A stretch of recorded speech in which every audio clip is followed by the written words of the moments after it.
پاکستان تحریک انصاف کے چیئرمین عمران خان آج اسلام آباد میں پریس کانفرنس کر رہے تھے، جس میں انہوں نے کہا کہ اسلام آباد کو بند کرنا چاہوں تو آسانی سے کر سکتا ہوں، لیکن یہ میرا آخری قدم ہوگا اور میں اس حد تک نہیں جانا چاہتا۔ ان کا کہنا تھا کہ عوام میرے ساتھ کھڑے ہیں، سب کو پتہ چل گیا ہے، لیکن عوام کی سپورٹ کے ساتھ بھاری ذمہ داری بھی آتی ہے۔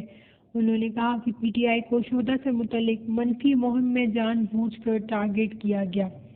چیئرمین پی ٹی آئی نے کہا کہ میں عاشق رسول ہوں، نبی سے محبت تک تو ایمان مکمل ہی نہیں ہوتا۔ سلمان رشدی سے زیادہ غلیظ انسان کوئی نہیں، وہ فتنہ ہے۔ آرمی چیف کی توسیع کے بارے میں بتاتے ہوئے انہوں نے کہا کہ میں کچھ نہیں جانتا، کیونکہ ہر روز ایک نئی کہانی سننے کو ملتی ہے۔ آرمی چیف کی تعیناتی میرٹ پر ہونی چاہیے۔ ہمیں یہ دیکھنا چاہیے کہ فوج کے اندر میرٹ پر آرمی چیف بن رہا ہے یا نہیں۔ الیکشن کے بارے میں انہوں نے بتایا کہ الیکشن میں جتنی تاخیر کریں گے ہمارا ہی فائدہ ہے۔ ہماری پارٹی کی مقبولیت بڑھتی جا رہی ہے۔